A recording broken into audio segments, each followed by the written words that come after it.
wabarakatuh. Waalaikumsalam warahmatullahi wabarakatuh. Kali ini saya akan membawakan materi tentang sambungan ulir. Penjelasan sambungan ulir: lakukan pemotongan secara kontinu alur melingkar pada permukaan silinder. Kemudian sambungan ulir sebagian besar terdiri dari dua elemen, yaitu baut dan mur. Sambungan ulir banyak menggunakan bagian mesin dengan mudah dengan menyambungkan dan melepas kembali merusak mesin dengan maksud untuk menyesuaikan atau menyedel pada saat perakitan yang disebut assembly atau perbaikan dan perawatan. Definisi tentang sambungan ulir adalah jenis sambungan yang memanfaatkan ulir pada komponen-komponen yang ingin dihubungkan. Ulir adalah pola berulir yang terukir atau dibentuk pada permukaan komponen. Dan komponen tersebut dapat berupa skrup, baut, mur, atau komponen yang serupa.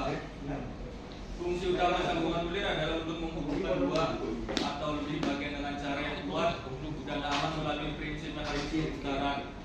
Sambungan ulir merupakan sebuah skrip melakukan pemotongan secara kontinu alur melingkar pada permukaan silinder. Kemudian sambungan ulir sebagian besar terdiri dari dua elemen, yaitu baut dan mur. Sambungan ulir banyak menggunakan bagian mesin dengan mudah dengan menyambung dan melepas kembali tanpa merusak mesin dengan maksud untuk menyesuaikan atau menyesuaikan pada perakitan. Ini adalah jenis sambungan ulir. Yang pertama drop bolt, yang kedua tape bolt, terus yang ketiga itu stud. Drop bolt seperti pada gambar yang terlihat tadi, bahwa baut dan mur mengikat dua bagian atau plat secara bersamaan.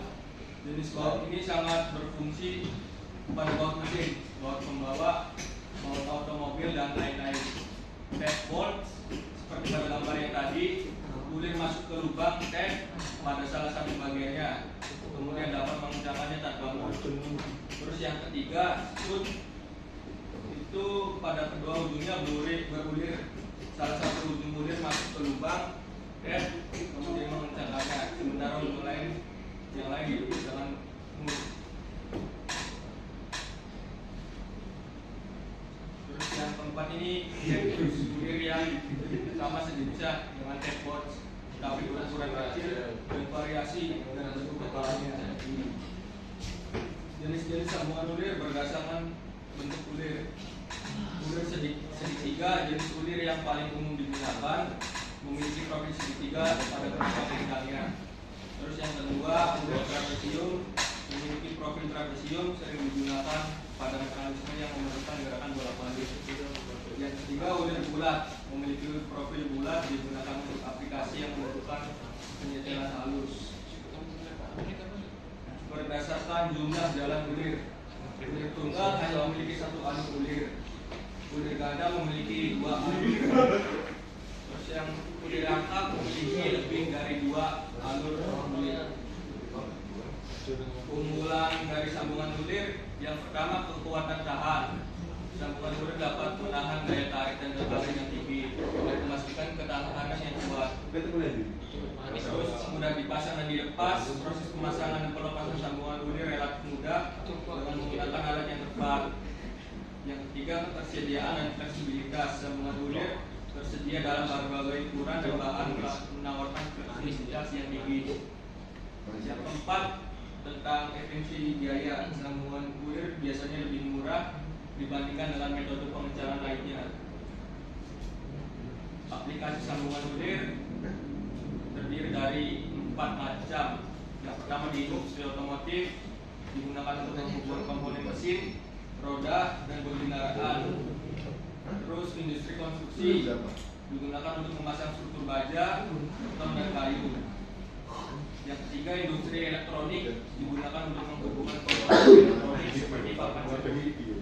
Yang keempat, industri penerbangan, digunakan untuk menghubungkan komponen pesawat terbang seperti sayap dan badan pesawat. Terus perawatan dan pemeliharaan sambungan ulir. Pembersihan, bersihkan sambungan ulir dari kotoran, kutu, dan minyak. Terus sebelum pelumasan, oleskan pelumas yang sesuai untuk mencegah keausan dan korosi. Pengencangan, pastikan sambungan ulir dikencang dengan torsi yang cepat. Terus selanjutnya inspeksi berkala, periksa secara berkala kondisi sambungan ulir untuk memastikan keamanan. Kesimpulannya, sambungan ulir merupakan metode penyambungan yang sangat serbaguna dan efisien.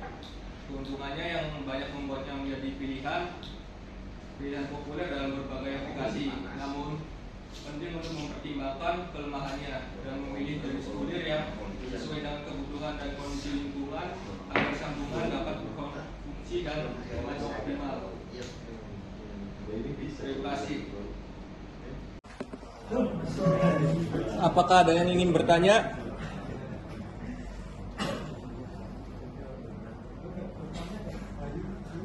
Ya. Bertanya.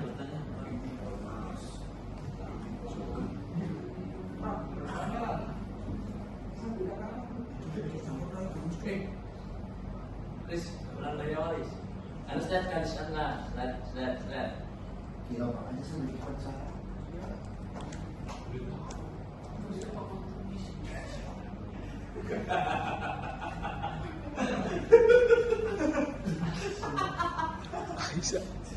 Parah coy,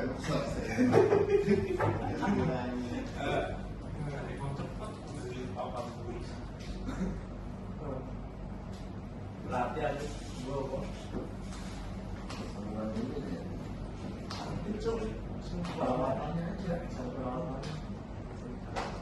Terus kan pemasarannya benar. Ceritanya.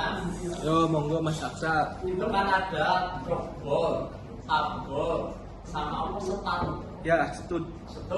Nah, itu tuh trokbol itu buat apa aja, tabol itu buat apa aja, stat itu buat apa aja, Untuk jabarkan, terus manfaatnya itu gimana, tuh biasanya tuh bisa dibuat kendaraan tuh dibuat di mana aja. Ini tentang pengaplikasiannya ini. Pengaplikasiannya kan?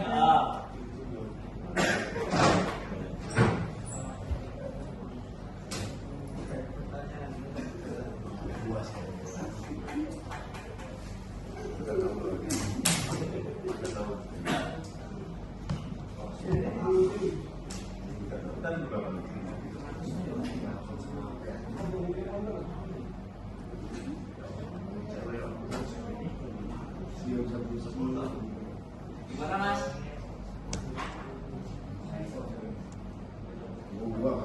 Ya. Seperti ini Mas Aksa jawabannya. Ada di industri otomotif, konstruksi, elektronik dan penerbangan. Nah itu kan aku karena ini apa berapa tadi tobolnya. Nah itu ada contoh gambarnya enggak? Contoh gambarnya.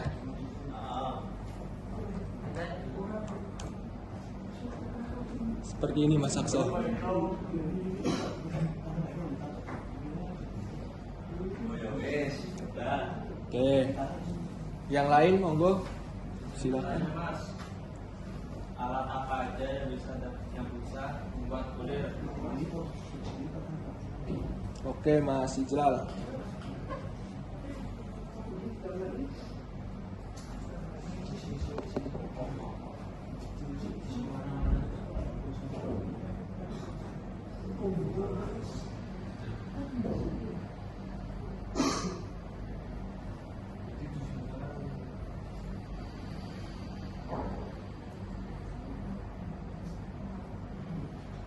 Mungkin saya bisa menyebutkan beberapa aja ya Mas Ijlal. Yang pertama mesin penggilingan. Terus yang kedua mesin tapping.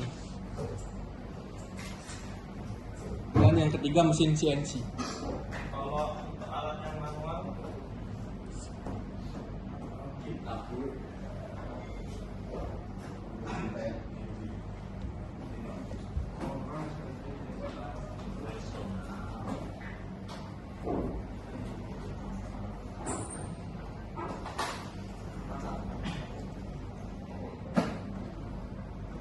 ada alat tapping tangan atau kunci tap pegangan T.